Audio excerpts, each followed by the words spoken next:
Discuss చేస్తూ మంచిదైతే ముగ్గురు ఓకే సరే, లేదంటే ముగ్గురు వద్దు. సో మీరు ఏదైతే ఉందో లైఫ్ లో అది మీ మ్యారేజ్ ఏదైతే ఉందో అది విత్ ఇన్ 6 months లోనే అది ఫెయిల్ అయినప్పుడు పేరెంట్స్ గా వాళ్ళు ఎలా ఫీల్ అయ్యారు? వాళ్ళు అంటే వాళ్ళే చెప్పారా? అంటే మీరు వాళ్ళతోటి అది డిస్కస్ చేసినప్పుడు నేను ఇంకా వద్దనుకుంటున్నాను అన్నప్పుడు వాళ్ళు ఏం చెప్పారు? వాళ్ళు ఫస్ట్ వద్దనుకుంటున్నానని నేను చెప్పలేదు. చెప్పలేదు, జరిగిందే మాత్రమే చెప్పాను. ఇది ఇలా ఇలా జరుగుతుంది, కరెక్ట్ అవ్వట్లేదు,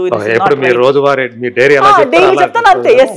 సో ఓవరాల్ గా we all were feeling it is not right, whatever was happening is not right అనేది మనం మొత్తం my family, my extended family, because of my parents, my extended ఫ్యామిలీకి కూడా తెలుస్తుంది కదా ఇది జరుగుతుంది, కరెక్ట్ లేదు, correct అవ్వట్లేదని.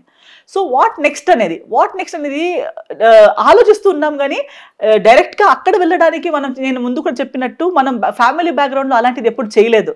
We have never done something like divorce అనేది మన ఫ్యామిలీలో జరిగిన విషయం కాదు. అది అంత హాయిగా చెప్పడానికి చేద్దాంలే అన్నట్టుగా అంత కూల్ విషయం ఏం కాదు. సో అలా అటు ఎవరు ఓపెన్ గా అది చేద్దాం డైరెక్ట్ డివోర్స్ దగ్గర వెళ్దాం అన్నట్టు ఎవరు చెప్పలేదు. But at the same time ఎప్పుడు లైఫ్లో నేను చెప్పినట్టు చిన్నప్పటి నుంచి కూడా ఎప్పుడు అలా కాంప్రమైజ్తో, అంటే ఒకటి తప్పు లేదా ఒకటి కరెక్ట్ కాదని చెప్పిన తర్వాత కూడా ముందు మనం ఎప్పుడు వెళ్ళలేదు. Whenever we thought something is not right, we have discussed and either solved it or ended it. రెండిట్లో ఒకటి జరగాలి. తప్పు అని తెలిసిన తర్వాత మళ్ళీ అది లోపల మమ్మల్ని చంపుతూ ఇలా ఏదో ఒకటి బ్రతకాలి కదా అని ఎప్పుడు బ్రతకలేదు.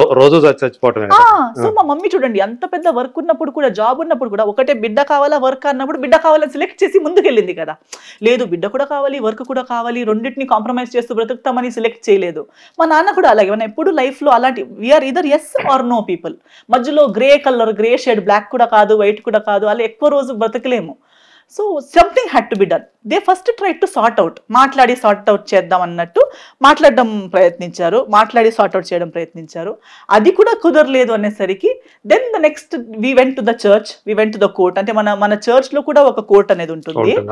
అంటే ఇప్పుడు హిందూ మ్యారేజ్ యాక్ట్ అని ఉంటుంది, ఒక రిలీజియస్ ఆర్డర్ కూడా ఉంది. సో అలాగే క్రిస్టియన్స్ లో కూడా ఒక ఆర్డర్ ఉంది. And then there is court also. So when we approached them and discussed the whole situation, ila undi, what do you advise, what to do next anesariki, they said everything you said is a clear proof that you can, it is an open case of divorce. అంటే it is annulment. అంటే ఇక్కడ నిజంగా cheating జరిగింది, నిజంగా the points that we have mentioned, we have proof backing up to each of the points.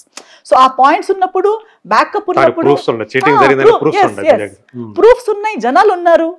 So when everything is there, మళ్ళీ మీరు ఇంత ఉండి కూడా ఉండటం అంటే ఇట్ ఈస్ రియలీ ఏదో మనం తప్పు చేసి అలాంటి మజ్బూరీ ఉంటే మాత్రమే ఉండాల్సి వస్తుంది కానీ లేకపోతే ఉండే అవసరం లేదు. లీగలీ కూడా ఉండే అవసరం లేదు, రిలీజియస్లీ కూడా ఉండే అవసరం లేదు. ఇన్ ఎవ్రీ వే నీట్ గా గొడవలు లేకుండా బ్రేక్ అయ్యే సిచ్యువేషన్ అది. సో వాళ్ళందరూ ఒకటే కూతురు, మీరింత ప్రశాంతంగా ఉన్న ఫ్యామిలీ, మీకు ఇవన్నీ డ్రామాలు ఎందుకు కావాలి, అవసరమా? మీరు హ్యాపీగా ఉండేవాళ్ళు కదా. సో మీకు ఇప్పుడు క్లియర్ గా తెలిసింది ఇది రాంగ్ రూట్ అని, సో వదిలేయడమే బెటర్ కదా అన్నట్టుగా ఒక యునానిమస్ మన కమ్యూనిటీ నుంచి కానీ ప్రతి యాంగిల్ నుంచి అందరూ అడ్వైస్ చేసిన తర్వాత then we went forward. And వాళ్ళు చెప్పినట్టే అంత స్మూత్ గానే జరిగింది, because they were right. So that is when we also realized that okay, correct kada. So I think plus point in the whole thing is our transparency, that we are transparent to each other. My parents to me, me to my parents. So నేను ఎప్పుడు నా age group లో ఉన్న వాళ్ళకి కూడా కానీ అమ్మాయిలకి అందరికీ కానీ ఎప్పుడు చెప్తుంటాను, అమ్మాయిల మైండ్ లో ఉంటుంది అమ్మ నాన్నకి చెప్పాలా వద్దా, ఆ ఇంట్లో జరిగింది మన పుట్టింటికి చెప్పాలా వద్దా. బట్ పేరెంట్స్ మనం బాధపడుతున్నా వాళ్ళు కూడా ఎందుకు బాధ పెట్టడం, యాక్చువల్లీ అలా ఏం లేదు. మనం యాక్చువల్లీ ఓపెన్, వాళ్ళకి చెప్పకపోతే ఇంకెవరికి చెప్పాలి? మన పేరెంట్స్ కి, మన ఓన్ మనకి జన్మ ఇచ్చిన వాళ్ళకి చెప్పకపోతే ఇంకెవరికి చెప్పాలి? And at the end of the day దేవుడు తర్వాత ఎవరికైనా మనం ఆన్సర్ ఇవ్వాలని ఉంటే అది మన అమ్మ నాన్నే. అమ్మ నాన్నకి చెప్పలేనిది అనేది ఉండకూడదు. ఎందుకంటే అలా ఉంటే దాన్ని అడ్వాంటేజ్ గా తీసుకునే వాళ్ళు చాలా మంది ఉంటారు. ఆ గ్యాప్ ఉంది కదా మధ్యలో, మనం ఏదో ఒక వేరే రీజన్ కోసం చెప్పలేని థింగ్స్ ని ఇంకొకరు వాళ్ళకి కావాల్సినట్టు వాడుకుంటారు. ఇప్పుడు తప్పు జరిగిన మనకి ఒక చోట అది మన పేరెంట్స్ కి తెలిసి ఉండాలి కదా. వాళ్ళప్పుడు మనకిన్న తెలివి ఉన్న వాళ్ళు, ఇప్పుడు నాకెంత ఏజ్ అయినా, నాకిన్న ఎక్కువ ఏజ్ వాళ్ళకి అయింది, నాకిన్న ఎక్కువ వాళ్ళు బ్రతికారు కాబట్టి వాళ్ళకి ఎక్స్పీరియన్స్ ఉంటుంది, ఇలాంటివన్నీ కూడా చూస్తుంటారు. సో వాళ్ళు ఒక రైట్ అడ్వైస్ ఇవ్వగలుగుతారు, రైట్ గైడెన్స్ ఇవ్వగలుగుతారు. అప్పుడు చూడండి లైఫ్ మళ్ళీ మన హ్యాండిల్ చేసే అంత స్ట్రెంగ్త్ మనకి వస్తుంది. లేదు నేను పెద్దగా అయిపోయాను, నాకే నా లైఫ్ హ్యాండిల్ చేయడం తెలుసు అని నేను చేసుకుంటూ వెళ్తే దానికి గైడెన్స్ ఉండదు. సో నాకు ప్రొఫెషనలీ పర్సనలీ అన్నిటిలో నా పేరెంట్స్ ఎస్పెషలీ నా మదర్ మంచి సపోర్ట్ అండ్ అండర్స్టాండింగ్ ఉండడం వల్ల మమ్మల్ని కలిసి చూస్తే మీరు ఫ్రెండ్స్ అని అడుగుతారు, అందరూ అదే అడుగుతారు. మీరు ఇప్పుడు వింటుంటే మీరు చెప్తున్న ఎంత ఉంటుంటే సో మీ పేరెంట్స్ పర్టికులర్ మీ మదర్ మీకు అంత మంచి ఫ్రెండ్ అండ్ ఒక ఐ థింక్ నేను వెల్ విషర్ అండ్ నేను ఒక్క కూతురిని అయినా నాకు బ్రదర్ సిస్టర్స్ లేరు అనే ఫీలింగే రాలేదు. ఎందుకంటే అన్ని పంచుకోవడానికి మదర్ ఫాదర్ ఇద్దరు నాకు అలాగే పంచుకున్నారు కాబట్టి నేను ఎప్పుడు వాళ్ళతో షేర్ చేస్తూ ఎప్పుడు లోన్లీనెస్ నాకు చెప్పుకోవడానికి ఎవరు లేరే అనే ఫీలింగ్ తో ఎప్పుడు నేను గ్రో అవ్వలేదు. నాకు కంటిన్యూస్ కంపెనీ గైడెన్స్ ఇస్తూ నన్ను పెంచారు. ఓకే, సో ఆ పీరియడ్ వచ్చేసింది ఇప్పుడు, ఆ 4 years అయిపోయింది కదా. ఈ 4 years తర్వాత అంటే ఈ మామూలుగా అయితే ఎవరిదైనా ఒక ఫెయిల్డ్ రిలేషన్షిప్స్ ఉంటే గనక వాళ్ళు వెంటనే మళ్ళీ ఇంకో రిలేషన్షిప్ లోకి వెళ్ళిపోతారు, ఇంకొకరు ప్రేమలో పడిపోతారు. మరి ఎస్తరు అలాంటి ప్రేమలో పడిందా, పడలేదా ఇప్పుడు దాకా? లేదండి, యాక్చువల్లీ అప్పుడు కూడా ఐ థింక్ నేను చిన్నప్పటి నుంచి నేను మీకు చెప్పాను కదా ఈ ఫీల్డ్ లోనే ఉండడం వల్ల అయి ఉండొచ్చు, లేదా నేను focused always brain is busy. అది నాకు మదర్ చాలా మంది చాలా సారి చెప్పేది. నాకు ఫ్రెండ్ సర్కిల్ కూడా తక్కువ, ఫ్రెండ్స్ అనేది లేదు నా చిన్నప్పటి నుంచి. సో అందరు అడిగితే ఏంటి అంటే మీరు అన్నట్టు మదరే అన్ని కూడా మదరే అన్ని మదర్ లేకపోతే నా mind is busy, I'm singing, I'm dancing. And నేను అప్పుడు చిన్నప్పటి నుంచి క్లాసెస్ కి వెళ్ళేదాన్ని. So piano class, dance class, music class, నా టీచర్స్ వాళ్ళతో. సో నేను కలిసే నేను మాట్లాడే people are older then me, I'm talking to them, I'm learning from them. So ఆ మెచ్యూరిటీ అనేది అప్పటి నుంచి. సో నాకు నా ఏజ్ వాళ్ళతోనే కలిసి ఏదో ఒక పిచ్చిగా చేయమంటే నేను ఒప్పుకునేదాన్ని కాదు. వద్దు వాళ్ళు ఏదేదో చేస్తున్నారు నేను వెళ్ళను అని చెప్పేదాన్ని. మమ్మీతోనే కూర్చుంటాను, వాళ్ళు ఏదేదో చేస్తున్నారు మమ్మీ నేను వెళ్ళను అని. సో అప్పుడు నా మమ్మీ చెప్పేది ఇది ఎలా అయిపోయిందంటే రేస్ గుర్రం ఉంటుంది చూడు, దానికి రేస్కి వెళ్ళడమే పిచ్చిగా. మళ్ళీ ఆగు, అటు వెళ్ళు, ఆ ఆవులతో ఆటలాడు అంటే నాకు వద్దు మమ్మీ, వాళ్ళతో పడదు నాకు. సో కోడ్లకి కూడా చూడు, కోడ్లు కూడా గొడవ, అది కాక్ ఫైట్ లో వెళ్ళే కోడ్లకి ఆ ఫ్రెండ్షిప్ అవ్వదు. సో అలా అవుతాయేమో నువ్వు, అలాగే అవుతున్నట్టు కనిపిస్తున్నాయి నాకు అని చెప్పేదాన్ని. కానీ అలా లేదు. బట్ ఐ థింక్ నేను ప్రీవియస్లీ కూడా నేను చెప్పినట్టు ఆ marriage also was not because of a relationship. I'm yes or no person. ఒకరు నా లైఫ్ లోకి వచ్చారు. లవ్ అంటే నాకేదో ఇలా చేతులు పట్టుకొని ఎక్కడో కాఫీ తాగి నేను తిరగడానికి వెళ్ళాడు అంత టైం, పేషెన్స్, మైండ్ సెట్ నాకు లేదు. అలా చేయాలని ఉంటుంది కానీ దానికి ఒక వేవ్ లెంత్ కనెక్ట్ అవ్వాలి.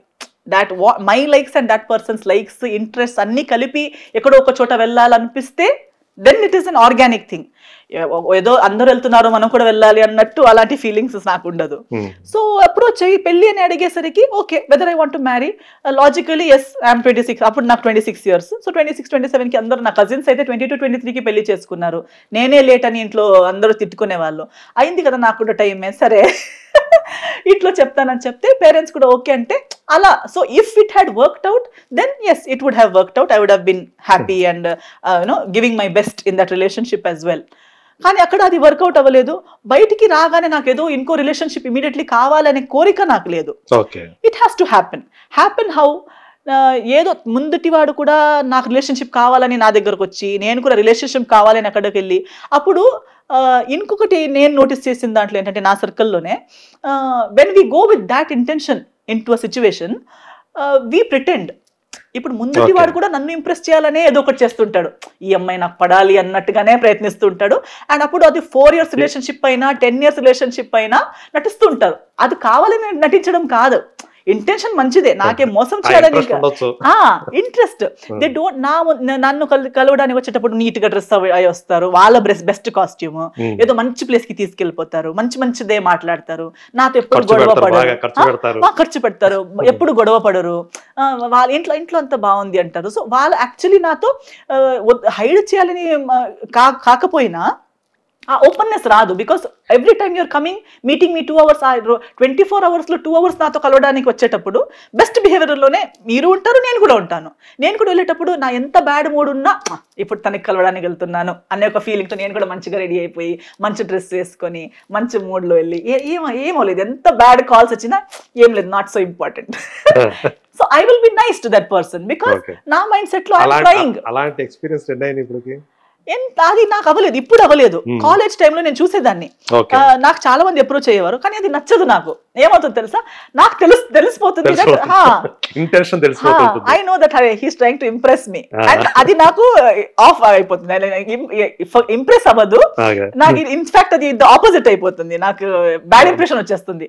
అరే he's trying too much, and వాళ్ళు ఎంత ఎక్కువ ట్రై చేస్తారో నాకు అంత ఇంట్రెస్ట్ తగ్గిపోతుంది.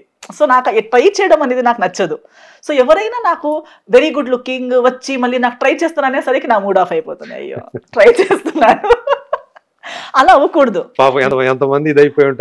నా కాలేజ్ నా ఫ్రెండ్ కూడా చెప్పేవారు, నాకు బెస్ట్ ఫ్రెండ్ ఒకడు ఉన్నాడు మానస్ అని. సో కాలేజ్ టైం నుంచి ఇప్పుడు దాకా ఫ్రెండ్సే.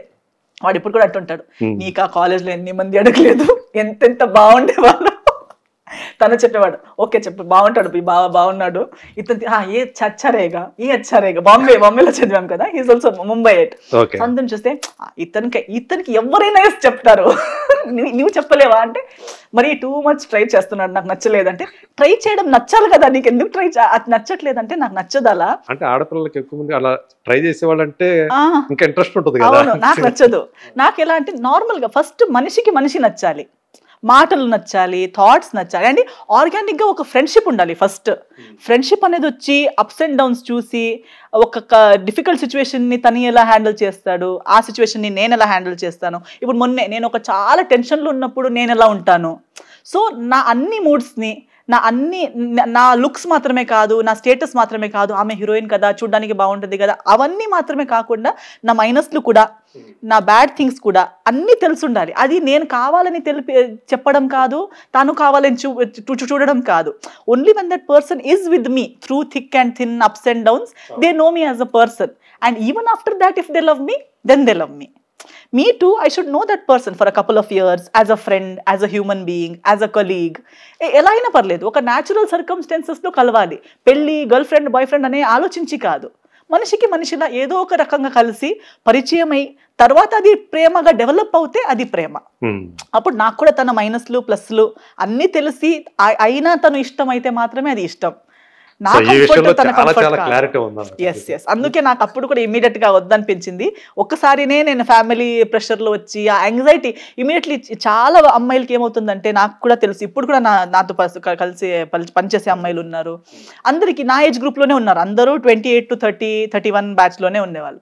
అందరికి ఏమైపోతుందంటే సొసైటీ, ఇంకా పెళ్లి కాలేదా, ఫ్యామిలీ వాళ్ళు ఈమె పెళ్లినే చేసుకోవట్లేదు, లేట్ అయిపోయింది, ఇంకెప్పుడు పిల్లలు పుడతారో. సో అందరూ అలా చెప్తూ ఇంకా మన ఏజ్ గ్రూప్ వాళ్ళు అందరూ పెళ్లి చేసుకుంటున్నారు, మంది అవ్వట్లేదు అనేసరికి ఒక యాంగ్జైటీ వచ్చేస్తుంది. Yes, maybe I'm late, maybe I have to do it. So ఆ ఒక యాంగ్జైటీలో తప్పు డిసిషన్స్ తీసుకుంటారు. ఆ హరి ఎందుకు, యాక్చువల్లీ ఎక్కడికి వెళ్ళడానికి హరి? ఇప్పుడు నా కింద ముందు అంటే 2016-17లో పెళ్లి చేసుకున్న అమ్మాయిలు కూడా నా ఫ్రెండ్సే, ఇప్పుడు దాకా వాళ్ళకి పిల్లలు పుట్టలేదు, అంటే వాళ్ళకి కావాలని పిల్లలు చేయించుకోలేదు, ఎందుకంటే ఫైనాన్షియలీ సెటిల్ అవ్వాలి, ఇంకా వాళ్ళ జాబ్లు అవి ఇవి సెటిల్ అయ్యేసరికి టైం పడుతుంది. But now society is pressurising them. I know, ఇంకా పిల్లలు పుట్టలేదు, పెళ్ళి అయ్యి 5 years అయింది, 7 years అయిపోయింది, అంటే ఇంకా వాళ్ళు చెప్తారని వీళ్ళు పిల్లలు చేయడం కాదు కదా. అలా పుట్టిన పిల్లలకి ఏం ఫ్యూచర్ ఉంటుంది? They are born under pressure. So this leads to an unhealthy mindset, unhealthy society, overall unhealthy atmosphere అయిపోతుంది. సో అలాగే నేను కూడా తప్పు చేశాను, నాకు అది తెలిసిపోయింది. నేను పెళ్లి చేసి ఈ మిస్టేక్లు అవన్నీ జరిగేసరికి నేను ఇంత చదువున్న అమ్మాయి, నేను ఎందుకు ఇలా అయిపోయాను, ఎక్కడ నా మిస్టేక్ జరిగింది, అంత బాగా చేస్తున్నట్టు ఫీల్ అయ్యాను కదా, నేను ఎక్కడ తప్పు జరిగింది అని ఆలోచిస్తే నేను కూడా ఇదే ప్రెషర్ కింద, ఐఎమ్ ది ఓన్లీ చైల్డ్, నా పేరెంట్స్ ఇద్దరే. ఇప్పుడు కూడా నాకు ఆ ప్రెషర్ చెప్తూ ఉంటారు ఇంట్లో, ఇంకా లేట్ చేస్తున్నావు, అమ్మ నాన్న ఓల్డ్ అయిపోతారు, వాళ్ళకి పిల్లలు చూసే కోరిక ఉండదా, మనకు కూడా ఉంటా, వాళ్ళు అవన్నీ చెప్పేసరికి అదే. సో అవన్నీ చెప్పేసరికి ఎంత కాదని చెప్పినా ఒక్క స్మాల్ సబ్ కాన్షియస్లీ కూడా అది ఎఫెక్ట్ అయిపోతుంది కదా. రేపటి రోజు అమ్మ నాన్నకి ఏమైనా అయిపోతే నాకెవరు ఉన్నారు, ఎవరైనా సరే పెద్దవాళ్ళు అయిపోతారు. అప్పుడు అవును కదా, ఇంకా నేను పెళ్లి చేసుకుని తర్వాత పిల్లలు పుట్టి ఆ పిల్లలు ఎప్పుడు పెరగాలి, ఎప్పుడు నేను చూడాలి, నేనే ముసలామె అయిపోతానేమో అందరు చెప్పి. సో దాన్ని నేను ఎక్కువ ఆలోచిస్తే నేను మళ్ళీ రాంగ్ డిసిజన్స్ తీసుకుంటాను. ఎవరైనా నాకు కూడా ప్రేమ కావాలి, నాకు ఒకరు కావాలనే మైండ్ సెట్ నాకు వచ్చేస్తుంది. వచ్చిన వాళ్ళు ఎలా ఉన్నా పర్లేదు నేను పెళ్లి చేసుకుంటాను అనే ఒక యాంగ్జైటీ నాకు వచ్చేస్తుంది. అందుట్లో రాంగ్ డిసిజన్స్ అయిపోతాయి. బట్ మనం మర్చిపోతాం ఏంటనేది, ఇది ఒక టైం స్కెడ్యూల్ కాదు. ఎవరి దీంట్లో రాత ఏం పెట్టుకుంటే మనకు తెలుసా? ఇప్పుడు నాకు తెలుసా, నేను డివోర్స్ చేసేటప్పుడు డివోర్స్ తర్వాత కూడా నాకు ఒక లైఫ్ ఉంటుంది, అది ఇలా ఉంటుంది అనేది నాకు తెలుసా? అవును, అంతే కదా. సో మనము ఇంకొకరి లైఫ్తో మన లైఫ్ని పోలించుకోవడం ఒక పెద్ద ఫూలిష్నెస్. అది ఎవరికో 2022కి పెళ్లి రాస్తుంది, డివోర్స్ అయినంత మాత్రాన మన లైఫ్ అంతతో ఆగిపోయినట్టు కాదు కదా. కాదు కదా. తర్వాత ఉంటుంది ఇంకా చచ్చిపోతారు. ఇప్పుడు నా ఇన్స్టాగ్రామ్ లో చూస్తాను, నేను సోషల్ మీడియాలో చూస్తాను, ఎంతో మందికి లవ్ మ్యారేజ్ ఎంతో అయి 10 years లవ్ ఉండి గొడవ పడి పెళ్లి చేసుకుని 6 months కి హస్బెండ్ కి క్యాన్సర్ వచ్చి హస్బెండ్ చచ్చిపోయారు. Worser than divorce. That is worser than divorce because they loved each other, they wanted to live together. ఎంతో కోరికలతో పెళ్లి చేసుకుని సడన్ గా హస్బెండ్ చచ్చిపోతే, అమ్మాయి ప్రెగ్నెంట్ ఉన్నప్పుడు 6 months ప్రెగ్నెంట్ ఉన్నప్పుడు హస్బెండ్ చచ్చిపోయారు. ఎంతో మందికి హార్ట్ అటాక్ అయ్యి, ఇప్పుడైతే 24, 27 చిన్న ఏజ్కి చచ్చిపోతున్నారు. సో ఎంతో డ్రీమ్స్ ఉన్న వాళ్ళు, కలిసి ఉండాలి అని కోరుకున్న వాళ్ళే చచ్చిపోతున్నారు. Death is greater than divorce. అయినా లైఫ్ ముందుకు వెళ్ళట్లేదా? వెళ్తుంది కదా, బ్రతకాల్సిందే కదా. సో అప్స్ అండ్ డౌన్స్ ఏది ఏం వచ్చినా మన life ultimately life is an individual life. పుట్టింది ఒకరే, చచ్చిపోవాలి ఒకరే. సో ఇంకొకరు తోడు కావాలంతే గానీ అల్టిమేట్లీ మన లైఫ్ అనేది అది ఇండివిజువల్ లైఫ్. అది నేను ఇండివిజువల్లీ బ్రతకడం, దాంతోపాటు ఇంకొకరు కలిపి వచ్చేటప్పుడు ఆయనకి కూడా షేర్ చేస్తూ బ్రతకడం. సో ఫస్ట్ నాలో ఉండాలి హ్యాపీనెస్, పీస్, నాలెడ్జ్, పేషెన్స్, ఇవన్నీ నాలో ఉండాలి. అది ఎవరు ఉన్నా లేకపోయినా నాలో ఉండాల్సిందే అది. ప్లస్ ఇంకొకరు వస్తే ఆయనతో పంచుకునే అంతా ఉండాలి నా దగ్గర. I should have enough to share it with another person. ఇప్పుడు today the only thing most of us have is anxiety, stress, pressure. So మనం పెళ్లి చేసుకున్నా ఇచ్చేది అదే, పంచుకోవడానికి ఏముంది? స్ట్రెస్ ఉంది, టెన్షన్ ఉంది, లోన్ ఉంది, ఇవే పంచుకుంటున్నాము. యాక్చువల్ గా మీది కూడా ఒక ఎగ్జాంపుల్ గా తీసుకుంటే, ఇద్దరు కూడా ఒకే ఫీల్డ్ కి సంబంధించిన ఉన్న వాళ్ళు మ్యారేజ్ చేసుకున్నా కూడా ఎందుకు ఫెయిల్ అయిపోతున్నారు తెలుసు కదా. ఒకరి గురించి ఒకరు తెలుస్తుంటాయి మామూలుగా అప్పటికే. ఈవెన్ మన సౌత్ ఇండియన్, నార్త్ పక్కన పెట్టుకున్నా కానీ సౌత్ ఇండియన్ ఫిలిం ఇండస్ట్రీలో కూడా డివోర్స్డ్ కేసెస్ పెరిగిపోతున్నాయి. మనం రీసెంట్ గానే చూసాము. నాగ చైతన్య, సమంత ఇక్కడ, అక్కడ చూస్తే తమిళనాడులో, చెన్నైలో చూసుకుంటే ధనుష్, ఐశ్వర్య. సో ఇట్లాంటి కేసులు మనకి కనిపిస్తూ ఉంటాయి. మీ కేసు. సో ఎందుకు ఇట్లాంటి పెరిగిపోతారు? మనం చూసుకుంటే అట్లాగే నాగబాబు గారి వాళ్ళ డాటర్ నిహారిక, తను కూడా అలాగే. No, I think industry is just a portion of the society. సొసైటీలోనే ఎక్కువ అవుతున్నాయి కదా. ఇప్పుడు ఇండస్ట్రీలో 3-4 couples from industry, but in the society 20, 30, 40 people. మనకి తెలిసిన నాన్ ఇండస్ట్రీ పీపుల్ ఎంతమంది డివోర్స్ అవుతున్నారు, ఎంతమంది ఎక్స్ట్రా మ్యారిటల్ అఫైర్స్ లో ఉన్నారు, ఎంతమంది అన్హ్యాపీ మ్యారేజెస్ లో ఉన్నారు, ఎంతమంది సూసైడ్లు చేసుకుంటున్నారు చెప్పలేక, సావలేక. అంటే ఇప్పుడు చూడండి, ఇప్పుడు యాక్చువల్లీ ఇది ఒక, అదే నేను చెప్పినట్టు ఎవ్రీబడి ఈస్ ఫిల్డ్ విత్ వాళ్ళు పెళ్లి చేసుకున్న రీజన్స్ వేరు, వాళ్ళ లైఫ్లో నుంచి కోరుకున్న కోరికలు వేరు, ఏదేదో మైండ్ సెట్లు. ఫస్ట్ ఆఫ్ ఆల్ నాకే లైఫ్లో ఏదో ఒకటి అవ్వాలని ఉండే, అది నేను అవ్వలేదు.